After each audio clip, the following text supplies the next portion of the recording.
In Luke chapter 19, verse 10, at the end of the Zacchaeus passage, it says, the Son of Man has come to seek and to save that which was lost. Jesus now, just in these last couple weeks, it is invite people in, tell them. He sends the 70 disciples out to preach and heal. This is the 12 plus more people that are still following him at this time. He attends the Feast of Dedication, that's Hanukkah. He teaches more parables, and this time he's teaching parables about greed and wealth.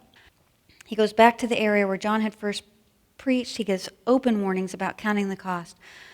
It is at this time when Jesus is anointed in Bethany by Mary, and she takes this costly perfume that is valued at a year's worth of wages.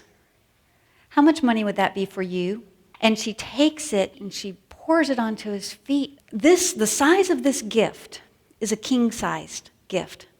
Remember the gold and the frankincense and the myrrh at the birth? This is the type of gift you would give to the very highest position. Mary just gives it all. There's no greed, no hanging on. Jesus goes into Jerusalem. He comes riding on the donkey. You're familiar with this, Palm Sunday. They were running out and chopping down the palm leaves. What were they trying to say? You're the one that's going to lead us to our independence from Rome. You're the one that we want. And Jesus is crying as he comes in. One of the gospel accounts, it says that he's crying as he comes in because they've already rejected him. And when he comes into the temple, you know what he does? He cleanses the temple for the second time and throws out the money changers. Where have we seen this? When was this happening before? 3 years prior. This is the point. For 3 years, they had time to get that stuff out of the temple. It was dishonoring to God. It did not belong there, and everybody knew it. The Jewish people who came from distant lands knew that it was a racket, and the Gentiles who came as God-fearers knew that it was a racket. And the last thing on anybody's mind, by the time they got through the money changers, was worshiping and praying to the God of Israel, because they had just been cheated and scammed. It was a money business. The shepherds were in it for themselves.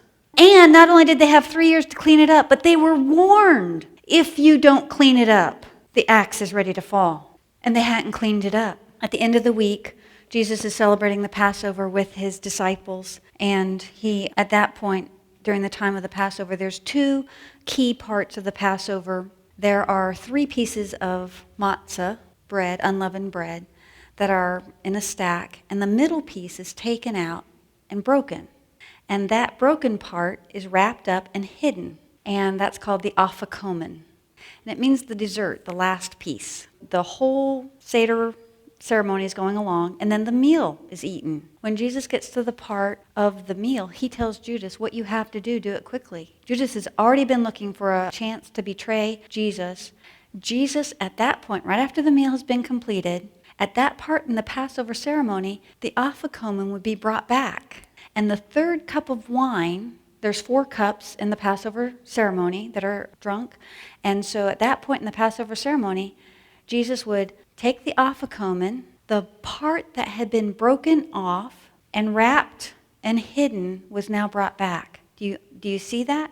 And he picks it up and he says, this is my body. And then his body that's going to be given for them is going to be buried and then brought back to life. Do you see the symbolism? And then he takes up the cup. Now this would be the 3rd cup in the Passover ceremony. He didn't make this up. Do you know what that cup was called in the Passover ceremony? That's the cup of redemption.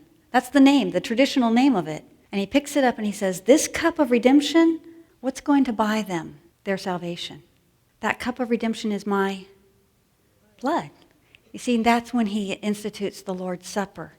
He said, my blood, which is shed for you. And when he had been talking to them in the upper room, this is what he says to them, you will all fall away, for it is written, I will strike the shepherd, and the sheep will be scattered. Judas is not there at that time. Judas is betraying him. Jesus takes his disciples. He moves to the Garden of Gethsemane. Jesus then has time to pray to his Father. And he says, Father, if there is any other way, let this cup pass from me. And the cup he's talking about, very clearly from the Old Testament scriptures, is the cup of God's wrath. Because a righteous, what's the other word for righteous? Same word in Hebrew. Justice. Justice does not just say, oh, well, I feel good about you. You can come on in. You can have forgiveness and not be righteous, right? But justice demands those who come into my kingdom, those who come to dwell with me, must be righteous, not just forgiven. They must be righteous, and it can't be attained.